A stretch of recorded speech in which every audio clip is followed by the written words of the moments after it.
CM Siddaramaiah ನಿನ್ನೆ ಕೊಟ್ಟಂತಹ statement ಈ ಕುರ್ಚಿ ಕದನಕ್ಕೆ ತಾತ್ಕಾಲಿಕ ವಿರಾಮವನ್ನು ಏನೋ ಎಳೆದಿದೆ. ಬಟ್ ಡಿಕೆ ಶಿವಕುಮಾರ್ ಅವರ ಮನಸ್ಸಲ್ಲಿ ಏನು ಓಡ್ತಾ ಇದೆ ಅನ್ನೋ ಚರ್ಚೆ ಕೂಡ ಇದೆ. ನನಗೆ ಹರಿಬರಿ ಇಲ್ಲ, ಪಾರ್ಟಿಯೇ ಮುಖ್ಯ ಅನ್ನೋ ದಾಳವನ್ನ ಉರುಳಿಸಿದ್ರ ಡಿಕೆ ಶಿವಕುಮಾರ್ ಅನ್ನೋ ಪ್ರಶ್ನೆ ಇದೆ. ನನ್ನದು ಪಕ್ಷನಿಷ್ಠೆಯ ಮಂತ್ರ ಎಂಬ ನಡೆಯನ್ನ ಮುಂದುವರಿಸ್ತಾ ಇದ್ದಾರಾ ಅಂತ ಎದುರಾಳಿಗಳು ಕೆಣಕಿದ್ರು. ಡಿಕೆ ಶಿವಕುಮಾರ್ ಸೈಲೆಂಟ್ ಆಗಿದ್ದಾರಾ? ಐ ಎಮ್ ಹೆಲ್ಪ್ಲೆಸ್ ಅಂತೆಲ್ಲ ಸ್ಟೇಟ್ಮೆಂಟ್ ಅನ್ನು ಕೊಟ್ಟರು ಅವರು. ಸಿಎಂ ಕನಸು ನನಸಾಗಬೇಕಾದ್ರೆ ಹೈಕಮಾಂಡ್ ನಿಷ್ಠೆಯೇ ಅಸ್ತ್ರ ಕೈ ಹಿಡಿಯುತ್ತೆ ಅನ್ನೋ ಲೆಕ್ಕಾಚಾರನ ಅವ್ರದ್ದು ಅನ್ನೋದು ಒಂದು ಪ್ರಶ್ನೆ.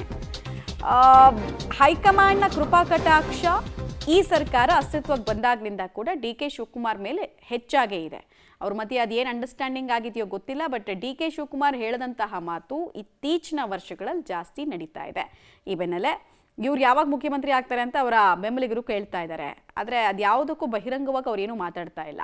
ಒಂದು ಹೀಗೂ ಇರ್ಬೋದು, ಪಕ್ಷನಿಷ್ಠೆನೂ ಇರ್ಬೋದು. ಎರಡನೇದಾಗಿ ಸಿದ್ದರಾಮಯ್ಯ ಅವ್ರನ್ನ ಎದುರು ಹಾಕೊಂಡು ನಾನು ಕುರ್ಚಿಯ ಗಾದಿಗೆ ಇರೋದು ಅಷ್ಟು ಸುಲಭ ಇಲ್ಲ ಅನ್ನೋದು ಮೇ ಬಿ ಅವ್ರಿಗೆ ಅರ್ಥ ಆದಂಗೆ ಇರ್ಬೋದು. What option I have? I have to stand by him, I support him. I don't have any objection to it. Whatever the party high command tells and whatever he desires, it will be fulfilled. I don't want to discuss anything. All lakhs of workers have supported this party. It is not only DK Shivakumar.